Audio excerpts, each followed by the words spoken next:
नमस्कार दोस्तों, मैं विनय दुबे मुंबई से। आज का ये वीडियो खास तौर पे बिहार के उस तमाम मान्यवर देवतुल्य जनता के लिए है।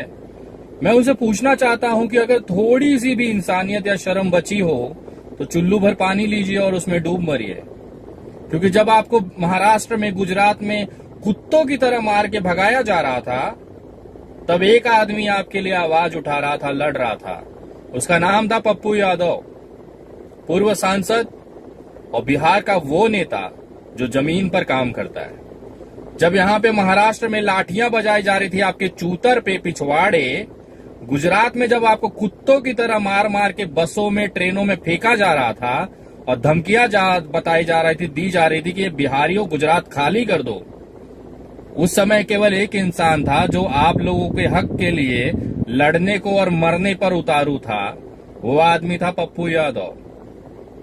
जब आप मजदूर बनकर जब यहां से पैदल जा रहे थे, महाराष्ट्र से, दिल्ली से, गुजरात से, अलग अलग राज्यों से, जब आप पैदल भूखमरी की हालत में, भूखे प्यासे नंगे पैर जब आप बिहार की तरफ कूच कर रहे थे, 1500 2-2000 किलोमीटर पैदल चल के गए थे, तो एक आदमी आपको सड़कों पर खड़ा मिल रहा था जो आपको पानी भी पिला रहा था, भोजन भी दे रहा था और कुछ पैसे भी, नकद कैश नोट बांटे थे उस बंदे ने। करोड़ों रुपया इस आदमी ने सड़कों पर मजदूरों के बीच बांट दिया। उस समय तो चुनाव नहीं थे। जब बाढ़ आई बिहार के अंदर, तब कमर भर पानी में जब सारे चुने हुए जनप्रतिनिधि जिनको वोट देके आपने अपने सर पे बिठाया था, वो व्यक्ति आपके सर पे जब हगना चालू कर दिए थे, तब उस भुखमरी में, उस बाढ़ के अंदर कमर भर पानी में आपके घरों तक राशन पहुंचाने वाला, पानी पहुंचाने वाला और यहां तक कि सैनिटरी पैड तक महिलाओं और बच्चों को महामारी से बचने के लिए पहुंचाने वाला एक आदमी था। उसका नाम था पप्पू यादव। उसके बाद चुनाव आता है। हमारे बिहार के वो सारे मजदूर अपनी 2-2 हजार किलोमीटर की यात्रा भूल जाते हैं, वो लाशें भूल जाते हैं, तमाम यातनाएं भूल जाते हैं और पप्पू यादव अपनी खुद की सीट हार जाता है। जब एक विधायक बनने के बाद व्यक्ति अपने क्षेत्र में 5 साल दिखाई नहीं देता, चुनाव हारने के तुरंत बाद पप्पू यादव वापस सड़कों पर निकल जाता है और उनकी सेवादारी जारी रहती है। जब कोरोना की महामारी में लाशों की बौछार होती है बिहार के अंदर, तो कोई भी विधायक, कोई भी सांसद नहीं दिखाई देता बिहार की सड़कों पर। केवल एक इंसान दिखाई दे रहा था, वो भी था पप्पू यादव। यही एक ऐसा इंसान था जो लगातार बिहार की जनता के लिए लड़ा, मरा और आज उसी का खामियाजा उस इंसान को भुगतना पड़ रहा है कि आज उसे पुलिस ने गिरफ्तार कर लिया है। उसकी गलती क्या थी पता है क्या? वो केवल आप लोगों की जान बचाने के लिए रूढ़ी करके जो सांसद है, उसके घर के यहाँ पे छापा मारता है और दिखाता है कि वहां पे 70 से 100 एम्बुलेंस छुपा कर रखी गई थी। ये वही एम्बुलेंस थी जिससे आपके परिजनों की जान बच सकती थी। ये वही सरकारी एम्बुलेंस थी, सरकारी पैसे से खरीदी हुई एम्बुलेंस थी जो बिहार की जनता के लिए थी। लेकिन उस एम्बुलेंसों से सांसद जी बालू डुलवा रहे हैं। यही दिखाया था उस व्यक्ति ने, पप्पू यादव ने। किसके लिए दिखाया था? बिहार की जनता के लिए। और आज उसी बिहार की जनता के पास पप्पू यादव नाम के व्यक्ति के लिए कोई भी सम्मान, कोई भी कद्र नहीं है। आज उसे पुलिस स्टेशन उठा के ले जाके बिठा दिया गया है। लेकिन देख रहा हूं सोशल मीडिया पे सब चुप्पी साधे बैठे हैं। मैं बोलना चाहता हूं इस वीडियो के माध्यम से पप्पू यादव जी को, भैया किस जनता के लिए मर रहे हो यार? उस जनता के लिए जो आपकी कदर नहीं करती है? किसके लिए अपनी जान दांव पे लगा रहे हो? जो खुद आपका नहीं है, जिसके मुंह पे आपने निवाला डाला। आपके कार्यकर्ता दिन रात वहां पे लंगर लगा रहे हैं अस्पतालों में। आप वार्डों में, कोरोना वार्ड में परिजन नहीं जाता है। जिसका कोई परिवार का सदस्य वहां पे भर्ती होता है ना, वो परिवार का सदस्य देखने नहीं जाता है। न कोई रिश्तेदार कोविड वार्ड में घुसने की हिम्मत करता है इस डर के कि मुझे भी कोरोना हो जाएगा, मैं भी मर जाऊंगा। उस कोरोना वार्ड में आप अंदर जा जाके मरीजों का हालचाल पूछ रहे हो, 25,000, 50,000, लाख रुपया कैश बांट रहे हो, नकद नोट की गड्डियां उनके हाथों में दे रहे हो कि आप अपना इलाज कराओ। अगर कहीं पूरे देश में कहीं कोई मर जाता है, कोई हत्या हो जाती है, आप वहां पे पहुंच जाते हो।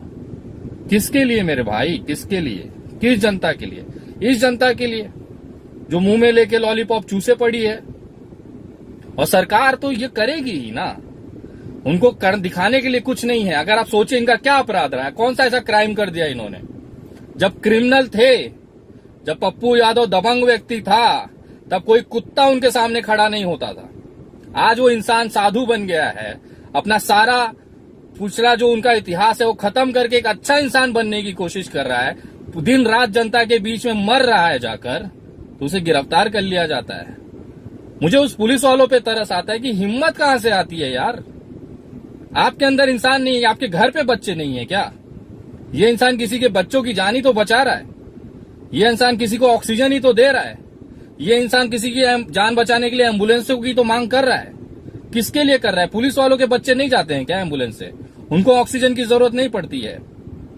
जिन भी अधिकारियों ने कार्रवाई की है, मैं पूछना चाहता हूं, घर जाइएगा, अपनी पत्नी से आंख मिलाइए, अपने बच्चों से आंख मिलाइएगा और बोलिएगा हमने अपराधी पप्पू यादव को गिरफ्तार किया है।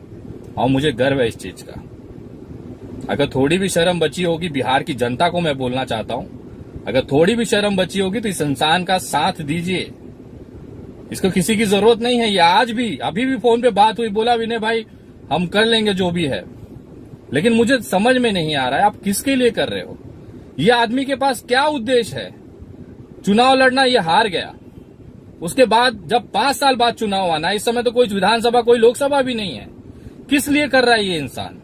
करोड़ों रुपया मजदूरों को बांट दिया, चुनाव के बाद लगातार करोड़ों रुपया खर्चा करके ये ऑक्सीजन बांट रहा है, लंगर लगा रहा है, खाना खिला रहा है। किसके लिए खिला रहा है मेरे भाई? और बिहार सरकार से बोलना चाहता हूं कि अगर आज पप्पू यादव को रिहा नहीं किया गया, बाइज्जत उस व्यक्ति को, इस मानवता, इस इंसानियत की मूर्ति को अगर आपने आज रिहा नहीं किया ना, तो आप जेलों के दरवाजे खोलिए। विनय दुबे कल पटना पहुंचेगा और अपने तमाम कार्यकर्ताओं के साथ पहुंचेगा, उठा के जेल में डाल दीजिए। मैं तोड़ता हूं धारा 188, उखाड़ लीजिए विनय दुबे का। देखना मुझे आपकी जेलों में कितनी ताकत है, कितने लोगों को आप जेल में डालते हैं। अगर पप्पू यादव को ससम्मान, पूरे इज्जत के साथ अगर उनको बाइज्जत बरी नहीं किया गया, अगर उनको थोड़ी सी भी खरोच आती है, थोड़ा सा भी उन्हें तकलीफ होता है, तो याद रखिए पूरे देश के सामाजिक कार्यकर्ता आपके बिहार के, आपके पटना के गांधी मैदान में वहां पे जमा हो जाएंगे और आप गिरफ्तार करके डालिए जेल में। और मैं कोई धमकी नहीं देता हूं, मैं बाकायदा आपको ईमेल भेज रहा हूं डीजीपी साहब, आपको बाकायदा ईमेल कर रहा हूं सीएम साहब। अगर आज शाम तक पप्पू यादव को रिहा नहीं किया गया तो याद रखिए आपकी जेलें कम पड़ जाएंगी। इतने कार्यकर्ता हम आपके साथ में, जेल हम खुद अरेस्ट होना चाहते हैं, आप गिरफ्तार करिए। अगर किसी की जान बचाना अपराध है तो पप्पू यादव अपराधी है। अगर किसी की सांसें में ऑक्सीजन भरना अगर अपराध है तो पप्पू यादव अपराधी है। अगर किसी की जान बचाने के लिए एम्बुलेंस की मांग करना और उसके लिए आवाज उठाना अगर अपराध है तो पप्पू यादव देश का सबसे बड़ा अपराधी है। और मुझे ऐसे अपराधी पे गर्व है और ऐसा अपराध हम सब रोज करते हैं और करते रहेंगे। पप्पू यादव भैया आप बिंदास रहिए। अगर बिहार की जनता को शर्म नहीं है तो इसका मतलब ऐसा नहीं है कि देश आपके साथ नहीं है। हम जैसे तमाम सामाजिक कार्यकर्ता, पूरा देश आपके साथ है। मुझे शर्म आती है बिहार के उन लोगों पर जो अभी भी चुप्पी साधे बैठे हैं। आपका जान बचाने वाला नेता आपके साथ है, जमीन पे लड़ रहा है, उसके लिए इस तरह की बेरुखी अच्छी नहीं है। अगर अभी भी थोड़ी शर्म हो तो आवाज उठाइए, नहीं तो हम तो हैं ही, डंका लगा देंगे इस सरकार की। वो शायद भूल गए हैं हम सामाजिक कार्यकर्ता हैं साहब। संविधान के दायरे में रहकर, संविधान के नियमों का पालन करते हुए हम संविधान की शपथ लेकर सरकारों की धज्जियां उड़ा देते हैं और वो कुछ नहीं कर पाती है, क्योंकि देश संविधान से चलेगा। पप्पू यादव जी को जल्द से जल्द रिहा किया जाए, वरना अपनी जेलों के दरवाजे खोलिए। विनय दुबे आ रहा है पटना और करिए गिरफ्तार। कितनों को करोगे गिरफ्तार, हम भी देखना चाहते हैं। अब लड़ाई आर्या पार की, किसी की जान बचाना गुनाह हो गया इस देश में। शर्म आनी चाहिए बिहार सरकार। चोर वहां दिल्ली में बैठा है, उस भड़वे को गिरफ्तार करने की औकात नहीं है और आप गिरफ्तार उसको करोगे जो लोगों की जान बचा रहा है। तो चलिए अब यही सही, आ रहे हैं हम भी मैदान में, उखाड़ लीजिए जो उखाड़ सकते हैं। जय हिंद, जय महाराष्ट्र।